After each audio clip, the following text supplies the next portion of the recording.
How's it going? Seth Muntz here with Disc Golf Strong. Today's video I'm going to talk about a very quick and effective dynamic warm-up exercise you can do for your hips, your hip flexors, okay, your hip joint, your hip flexors, and your hamstrings. Okay, it is very important to warm up before you play disc golf or before you come and practice on a field.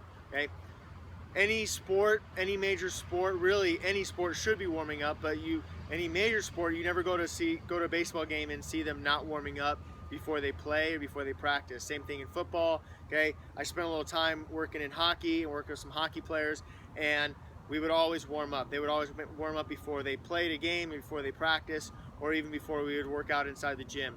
So warm up is super critical for you.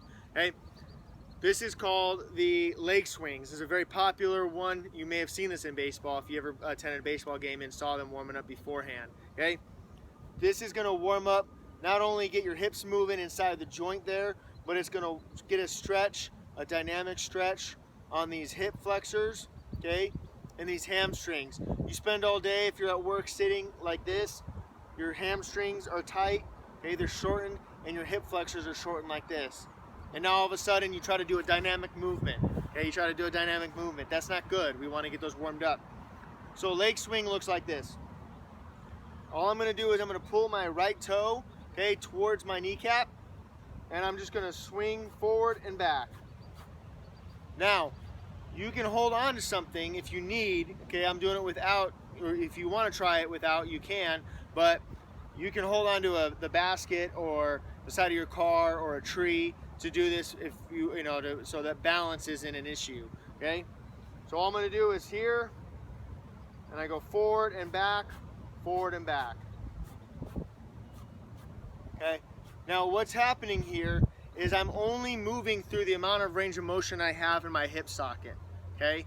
I'm going to move up here a little closer. You can see what's happening. I'm only moving a small amount. Okay, because that's as much movement as I have currently in my hamstring and in my hip. What I don't want to see, what you shouldn't do, is this. Okay. That's me moving through my lower back and not moving through my hip. Okay, so stay away from that. Only here. It's not going to be a lot of range of motion in the beginning. Maybe as you do a couple of them, you're going to start to see a little more range of motion. Okay, but don't try to overdo it. Okay, where you end up having to move through your lower back. So just here, about 8 to 10 to 12 swings this way. Okay, and the other side, and then we're going to go left to right. Okay. It looks like this. Get the inner thigh and the outer. Okay, it looks like this. Here, here. Then you move to the other side. 8 to 10 this way. Again, hold on to something if you need something for balance. Okay? I'm not moving through here. Okay?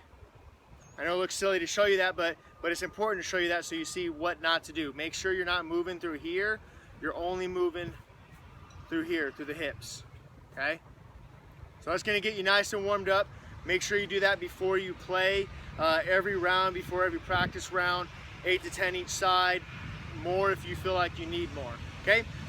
Feel free to leave me a comment if you have any questions at all, and go out there and play Disc Golf Strong.